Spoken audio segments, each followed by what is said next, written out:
a llegar a la osteoporosis, ¿ya? Es parte de la vida. A partir de los 25 ya empieza el crecimiento y el pico se ve ya a los 35. Entonces su máxima vida de ustedes va a ser hasta los 25. De ahí de los 25 ya empieza ya. Se van a dar cuenta cuando llegan a los 38, 39. Ahí recién empiezan a sentirlo.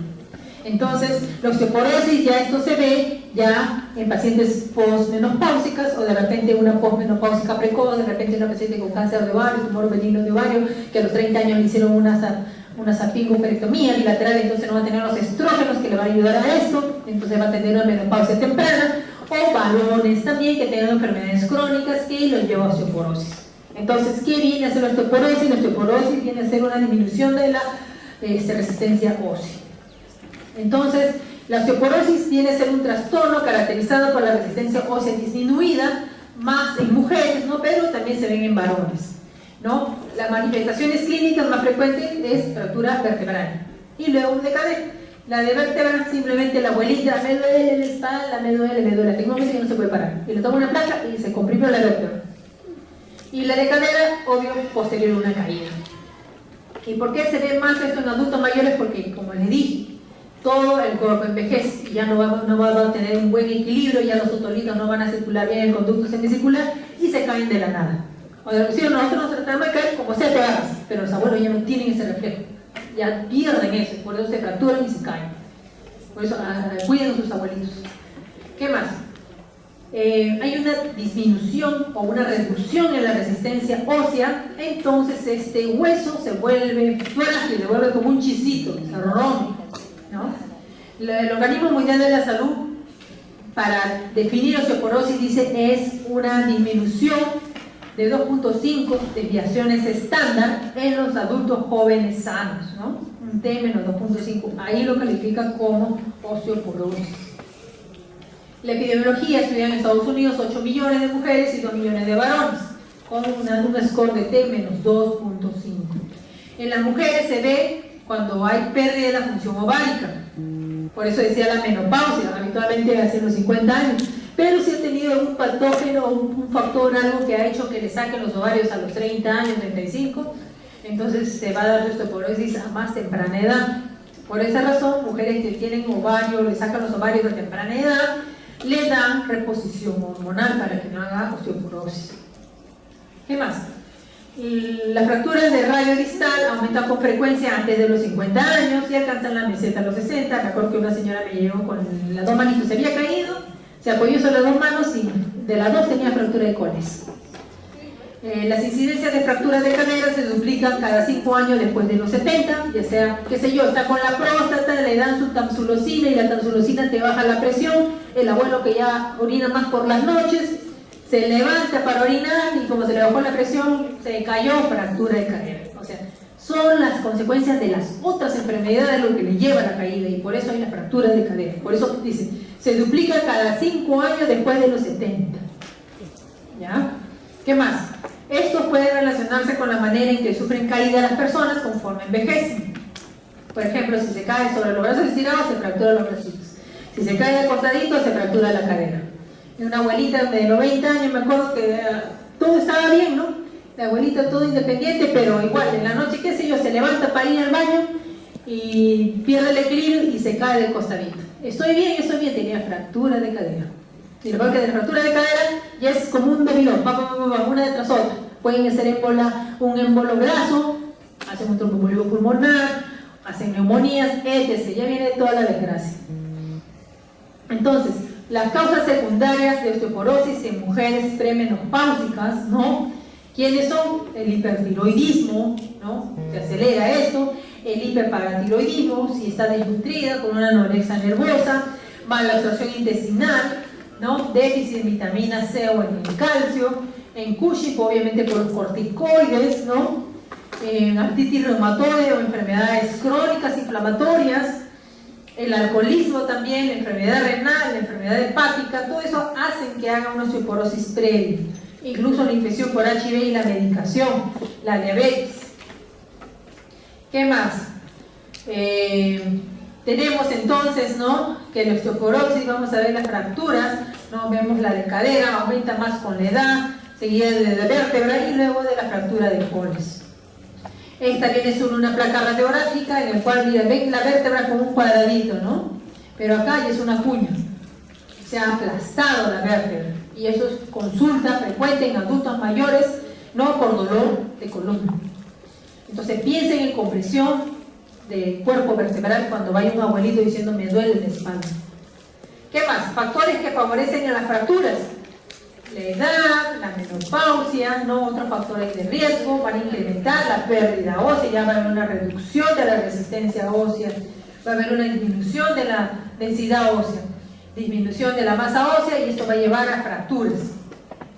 ¿Qué más va a llevar a fracturas? Propensión a caídas, que estén tomando drogas hipotensoras, que no tengan un buen sistema de equilibrio, tengan sus vértigos o tengan huesos de mala calidad. Por eso hagan ejercicios. ¿Qué más? Factores de riesgo para fracturas osteoporóticas. No modificables, o sea, algo que no podemos cambiar. Antecedentes personales de fracturas en adultos, ¿no? Que está jugando fútbol, ¡pum!, se fracturó ya. Imagínate cómo llega de anciano. Antecedentes de fracturas en familiares de primer grado. Sexo femenino, edad avanzada, raza blanca y que tengan demencia, porque la demencia es un paciente con demencia, o sea, no piensa en nada y se cae de la cama y se fractura. Potenciales modificables, el consumo de tabaco, peso bajo. ¿Qué más? Déficit de estrógeno, habíamos mencionado la menopausia precoz, la menorrea premenopáusica prolongada. ¿Qué más? El bajo consumo de calcio, los que son alcohólicos. Ahora, si tienes, no ves bien, obviamente te caes, ¿no? Por eso que en todos los adultos mayores es un chequeo global que se le hace incluso de la visión para evitar un riesgo de caídas. Caídas recurrentes, actividad física inadecuada y mala salud y fragilidad. Entonces, la enfermedad crónica, ¿no? Con componentes inflamatorios, ¿no? Que aumentan la remodelación esquelética, como la artritis reumatoide, van a aumentar el riesgo de osteoporosis, al igual que las enfermedades relacionadas con mala absorción. Entonces, en la fisiopatología, tenemos que acá la remodelación ósea juega un papel muy importante en la formación de hueso. Entonces, tenemos, ¿no?, que la unidad molecular formadora, ¿no?, en este caso va a avanzar, ¿no?, lentamente a una determinada velocidad, ¿no?, y va a exponer todo esto de acá. Entonces, las células acá se van a retraer para exponer el colágeno y así el preosteoclasto ingresa a esto, se unen y forman una célula multinucleada formando una cavidad y esto va a hacer que venga el proosteoblasto y forme, ¿no?, una línea, una capa que posteriormente se forma en tejido osteoide y va formando así el hueso, ¿no? Esto es lo normal. Pero cuando se pierden ya estos factores, ya va a haber más hueco, digamos. Ya no va a haber proosteoblastos, sino más osteoclastos. Y ahí entra ya el tratamiento para osteoporosis. Entonces, la remodelación ósea, su función va a reparar microlesiones, te caes, te pueden lesionar, entonces lo tapan, lo sellan.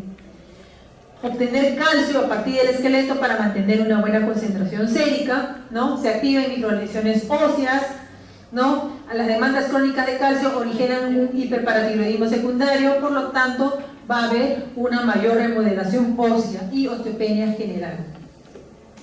Estos son los mediadores inflamatorios que están relacionados con la remodelación ósea. También tenemos que ver las citoquinas, ¿no? Vamos a avanzar. Ya, vamos a ver el calcio. El calcio, la ingesta de calcio es muy importante, ¿no? Porque es la materia prima para formar tejido óseo. Entonces, en pacientes que tienen osteoporosis hay que darle calcio, ¿no? Entonces vemos que en los adultos ya la ingestión de calcio, ¿no?, va a ser insuficiente, ¿no? Y sobre todo si tiene enfermedades tipo hiperparatiroidismo secundario, va a disminuir más. Entonces la paratormona va a estimular, ¿no?, la hidroxilación de la vitamina D en el riñón y esto va a llevar a un incremento del 1,25 dihidroxivitamina D o colecalciferol y un aumento de la resorción de calcio por el tubo digestivo y reduce la pérdida renal de calcio. Entonces, el consumo de calcio diario debe ser, ¿no?, menos de 400 miligramos, ¿no?, que no es nocivo para el esqueleto, por lo tanto debe ser entre 600 a 800, ¿no?, la ingesta promedio. Esto es en el estudio estadounidense.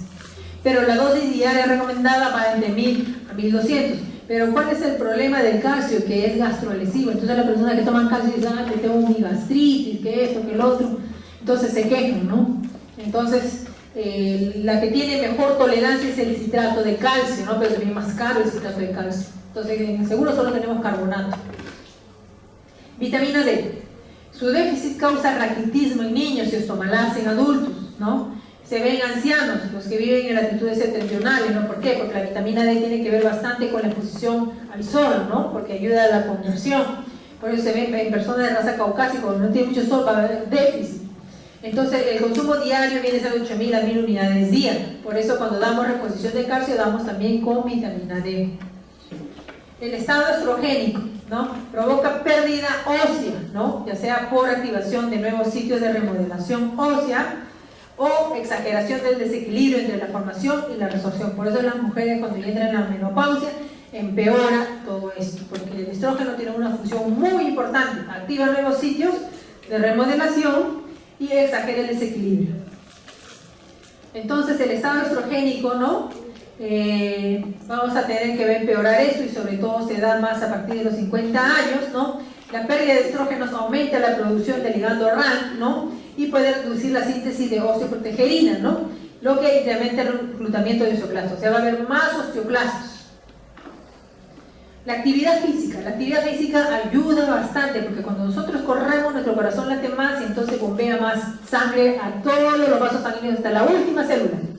Pero si no haces actividad física, todo ese último vaso sanguíneo está estenosado, fibrosado, no llega sangre.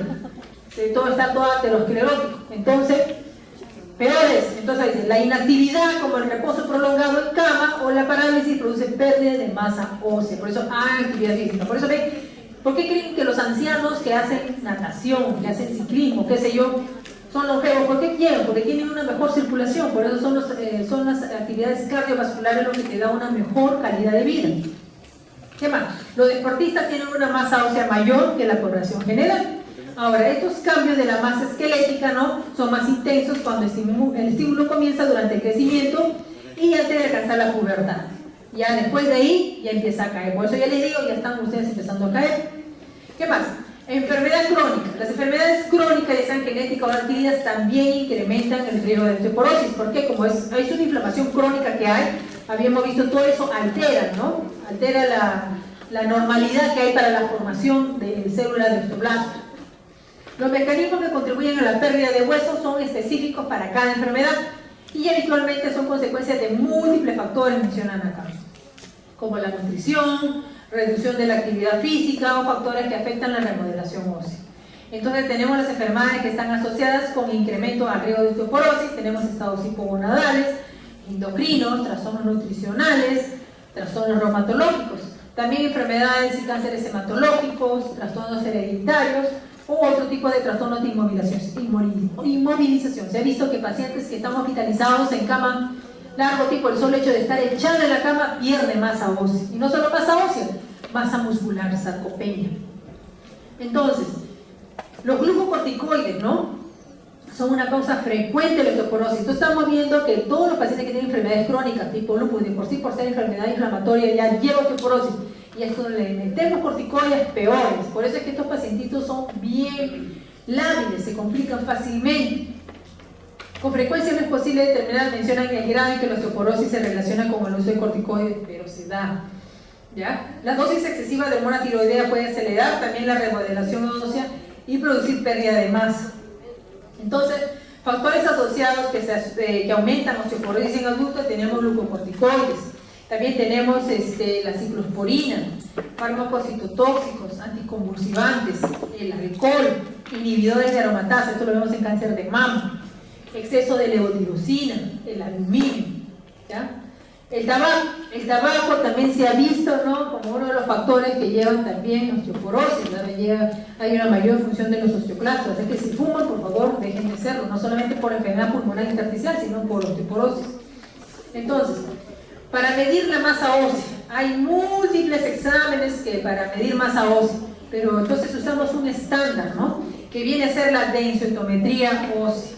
La densitometría ósea nos encarga de medir el tejido mineralizado y el versarlo en derivaciones estándar, ¿no?, frente a un comparativo.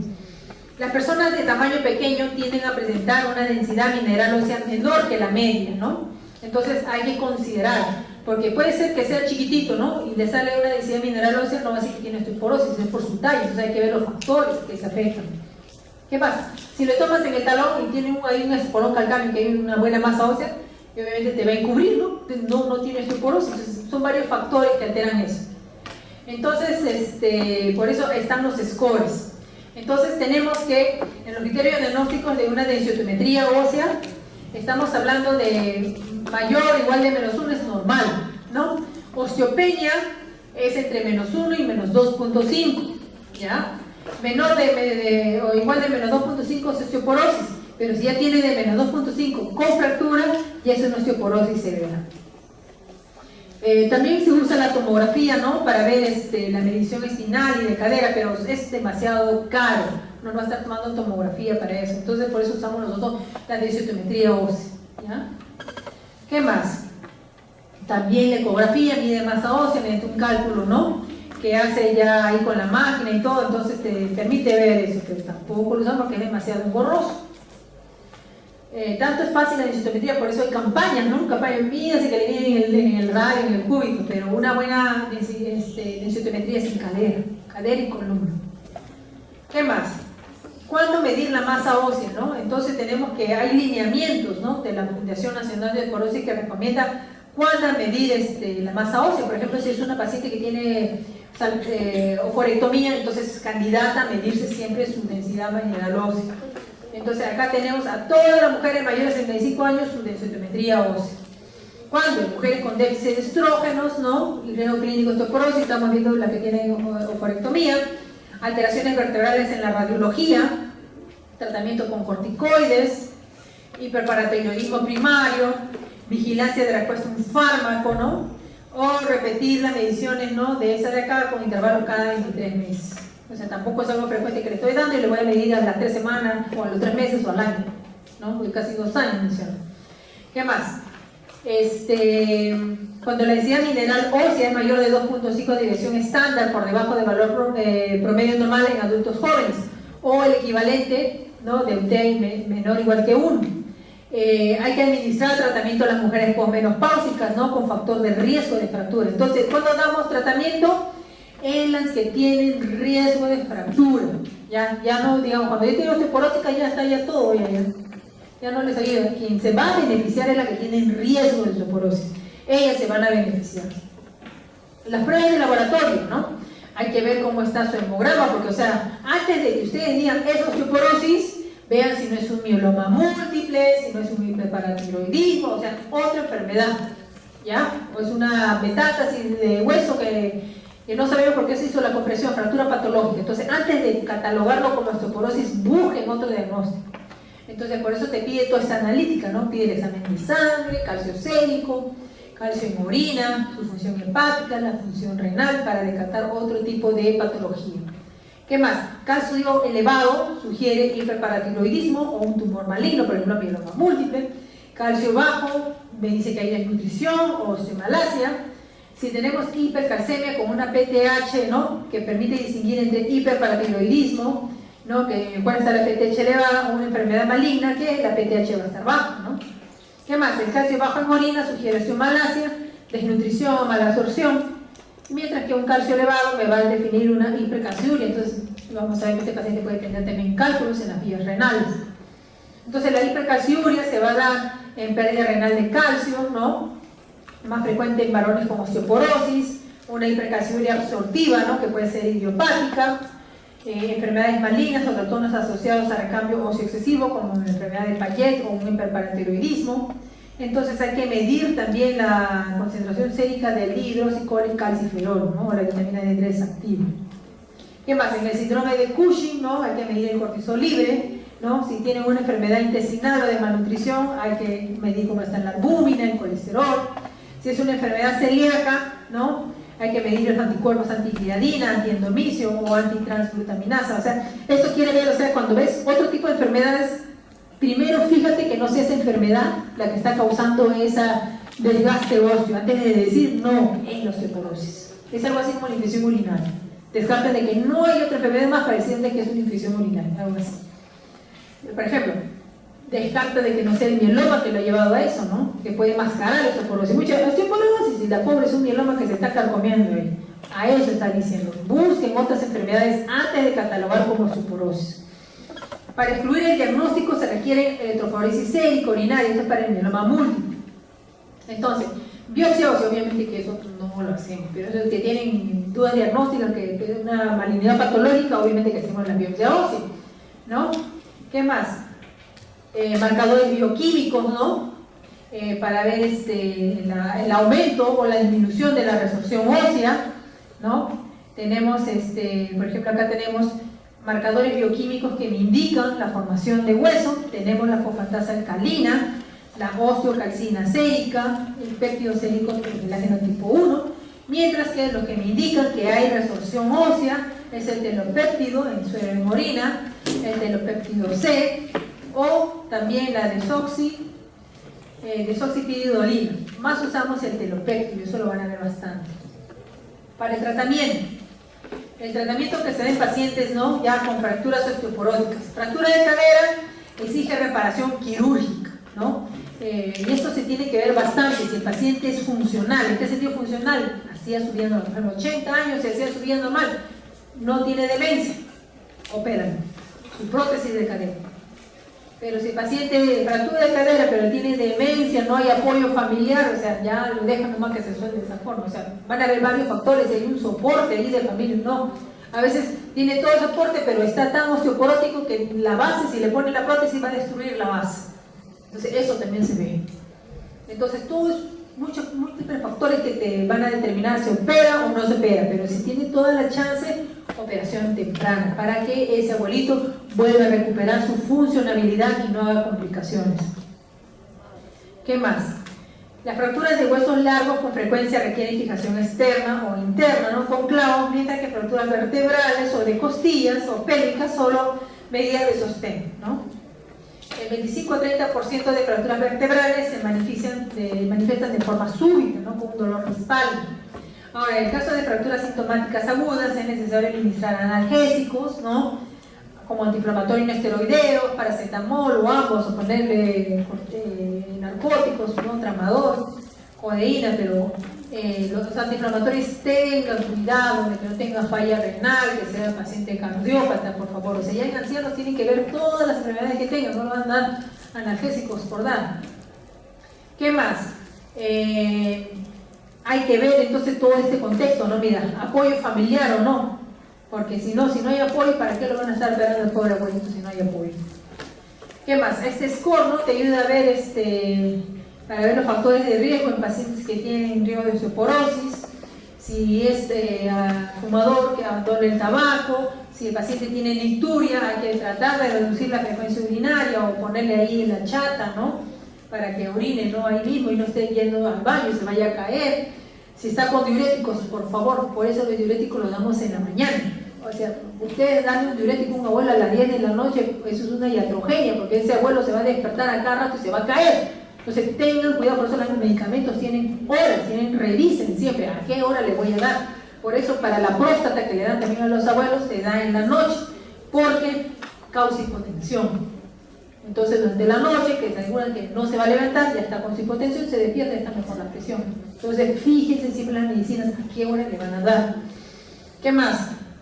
Hay que darle una buena nutrición, ¿no? Hay que darle productos lácteos, en lo posible que puedan hacer actividad física, ¿no? Los alimentos ricos en calcio, de la leche, el yogur, el queso, ¿no? Los cereales también se encuentran en el calcio. ¿Qué menciona? Si son necesarios los complementos de calcio, deben administrarse 600 miligramos o menos, ¿no? Por dosis, ya que la absorción del calcio disminuye con el aumento de la dosis. Entonces máximo 600, ¿no? Porque así de 10.000 no va a saber mucho. El calcio complementario se calcula en base con el contenido de calcio elemental de complemento, ¿no? Como les mencioné, teníamos el citrato y el carbonato de calcio. El problema del calcio que va a dar problemas de gastritis, estreñimientos, eructos, ¿no? Si tiene hipercalciuria o cálculos renales, esto va a empeorar su problema. Entonces, esto es el requerimiento nutricional de calcio, ¿no? Al día. Tenemos las presentaciones de citrato de calcio, lactato, gluconato, carbonato. nosotros usamos, o sea, en el seguro tenemos carbonato de calcio, pero si tienes dinero en la clínica, citrato de calcio es una mejor absorción y tiene mayor calcio elemental. Gluconato de calcio se forma endovenosa, ¿no? Cuando no pueden tomar o tienen algún déficit, ¿no? Damos en forma endovenosa. Vitamina D. Entonces, menciona pues los déficits de vitamina D, personas que viven en los polos, que no tienen exposición al sol. ¿Por qué? Porque su biosíntesis tiene que ver bastante con el calor, la luz ultravioleta, por eso salgan a recibir los rayos solares, ¿ya? Para convertir la vitamina D en su forma activa y ayudar así la absorción, ¿no?, del calcio. Entonces, la vitamina D, ¿no?, está recomendada entre 400 unidades, entre los 50 y 70 años, 600 más de 70, ¿no? Y se da junto con el calcio. Luego, la cafeína puede tener efectos menores sobre la secreción o absorción del calcio, ¿no? Los estados en los que la nutrición o el metabolismo de la vitamina K son alterados, como en el tratamiento antihistamínico, estamos hablando como la warfarina, se han asociado con reducción de la densidad de la mineral ósea.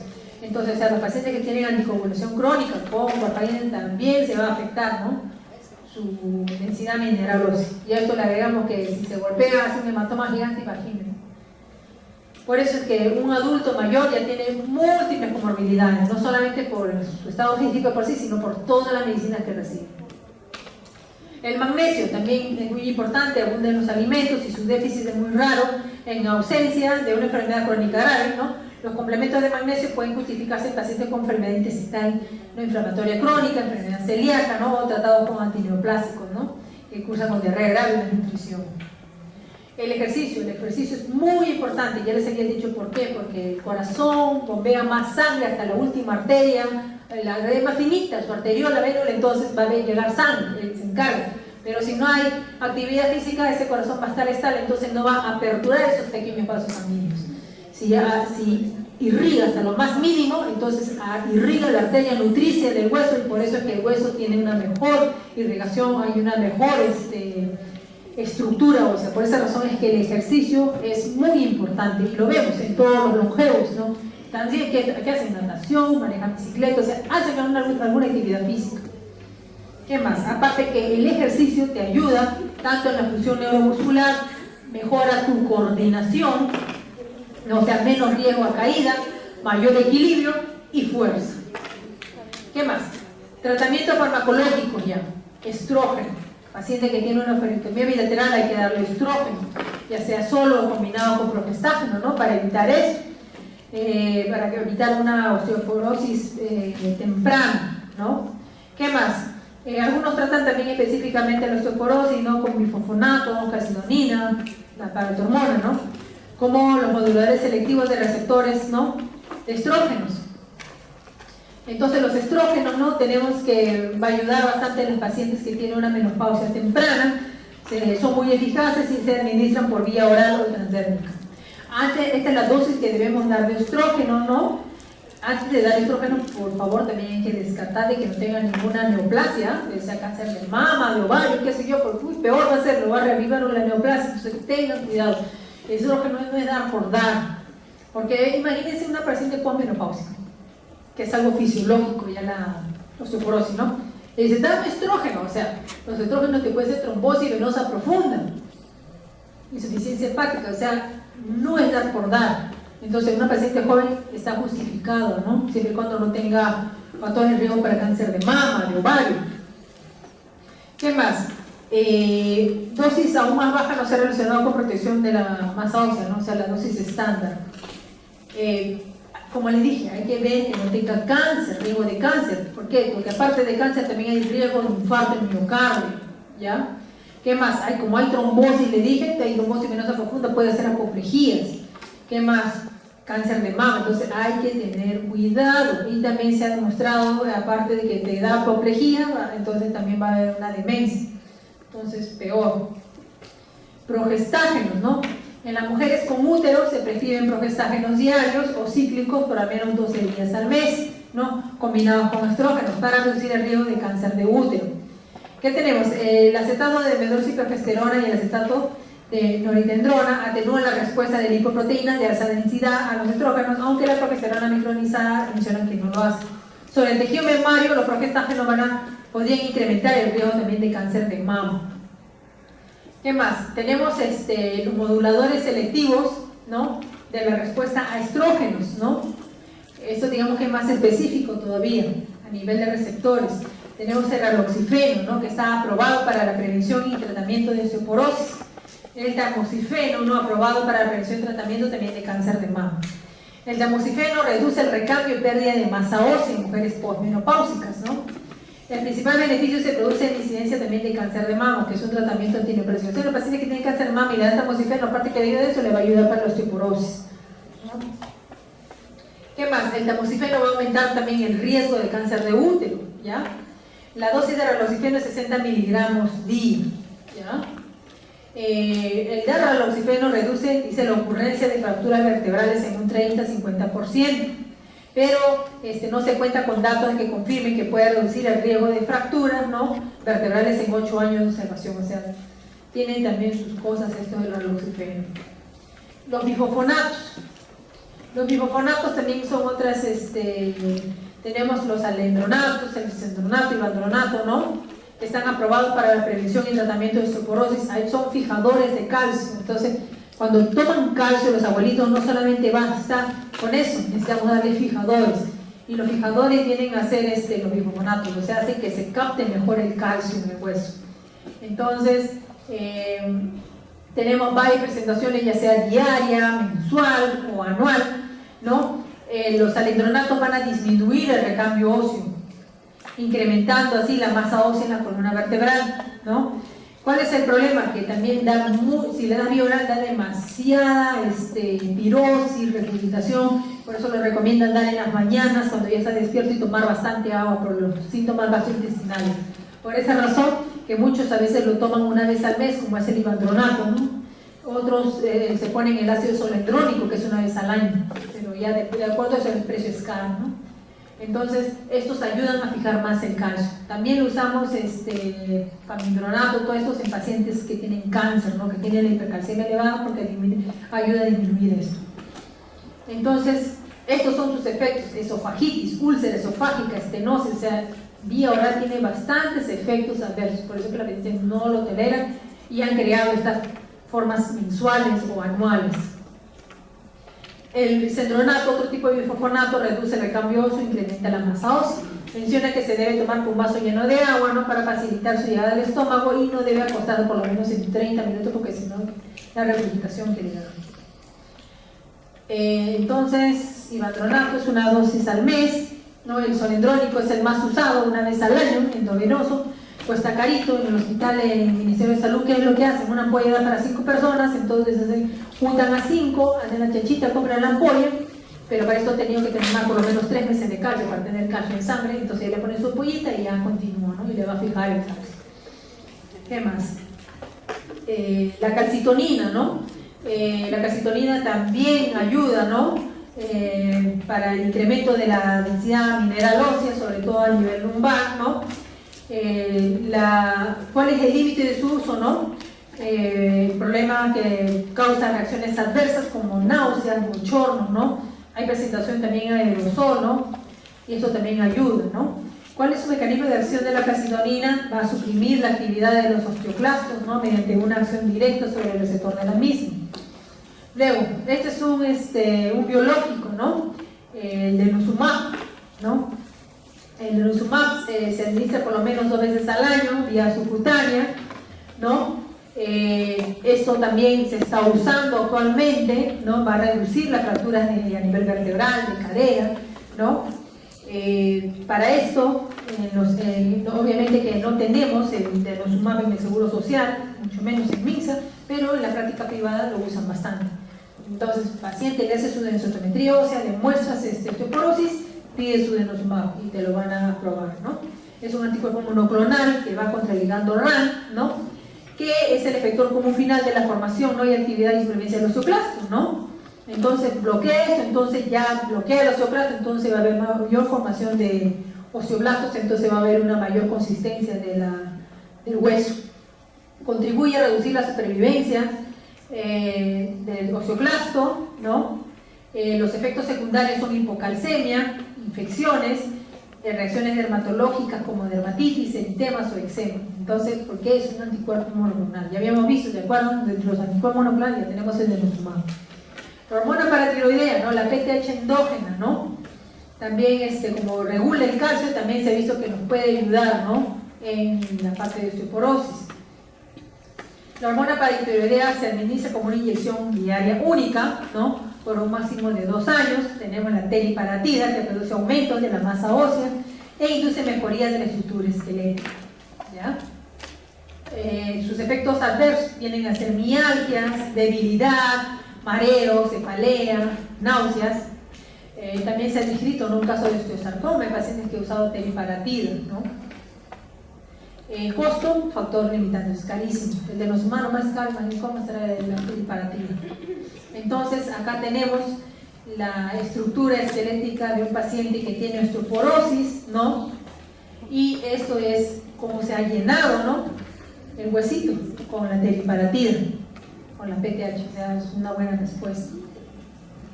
Otro medicamento, el fluoruro, ¿no?, que también estimula, ¿no?, a las células osteoprogenitoras. Esto se vio in vitro, ¿no?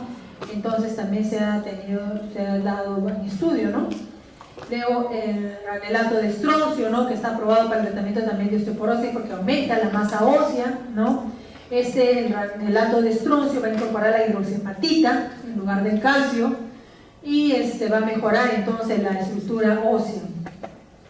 Se ha visto también que hay un aumento en el riesgo de trombosis venosa, ¿no?, en el granulato de estroncio, ¿no?, convulsiones, alteraciones cognitivas, ¿no? Entonces hay que hacer mayor estudio. Entonces no solamente el estrógeno produce trombosis, sino el granulato de estroncio. Otros posibles anabólicos tenemos la hormona de crecimiento, solo en combinación, ¿no? También esteroides anabólicos, estatinas, pero aún no está demostrado.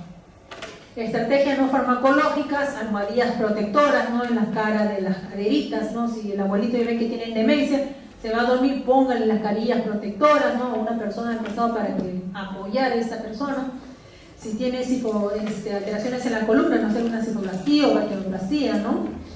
Son métodos terapéuticos no farmacológicos para ayudar a esto. Hay que vigilar el tratamiento porque a veces ustedes le dan a los ancianitos y como ya tienen cierto grado de demencia ni está tomando el tratamiento. Entonces requiere una supervisación. Acá tenemos la cantidad de calcio, ¿no?, en los alimentos, en las bebidas, ¿no? Cuánto tiene la leche, ¿no? 240 mililitros tiene 300 calcios en miligramos. El yogur, el jugo de naranja, el tofu, miren, tiene 400. Luego, cuando hacer intervención farmacológica en posmenopáusica mayores de 50 años, ¿no? Cuando veamos fracturas de vértebra o de cadera, ¿no?, un score menor de menos 2.5, ¿no? ¿Qué más? Evaluación de laboratorio en pacientes posmenopáusicos con osteoporosis, ¿no? El laboratorio inicial, ¿no?, un recuento del hemograma completo, fosfatasa alcalina, como el fósforo, el calcio, dosaje de vitamina D y otros exámenes adicionales. Y eso tienen que ver con enfermedades de diagnóstico, o sea, de diagnóstico diferencial, ¿ya? ¿Qué más? Un test, ¿no?, de densidad mineral ósea, cuando debemos hacer en mujeres premenopáusicas, ¿no? En pacientes premenopáusicas, para hacer estudios de densidad mineral ósea que tengan historia de fractura o de fragilidad, algún tipo de enfermedad. Por ejemplo, si tiene 35 años de lupus y que tiene corticoides, está de cajón mandarle su densitometría ósea. Condiciones, ¿no?, medicinas que esté tomando, consideraciones farmacológicas para terapia de osteoporosis, el monitoreo de drogas, ¿no?, que causan osteoporosis, mujeres menopáusicas de la transición de menopausia, menciono también. ¿Preguntas? ¿Dudas? Entonces, bueno, han podido ver ustedes la importancia del sistema inmune, ¿no?, que cada vez se está estudiando cada molécula, ¿no?, cada receptor, y se están haciendo medicamentos en base a eso. Hemos visto que en osteoporosis el anticuerpo monoclonal, el denosumab, ¿no?, para el tratamiento. En asmas alérgicas tenemos el omalizumab, ¿no? Luego ya, por ejemplo, para artritis reumatoide tenemos varios, para linfoma, o sea, una infinidad ya de medicinas que están haciéndose para este tipo de enfermedades. Bueno, si no hay preguntas, lo dejo con el doctor Solari.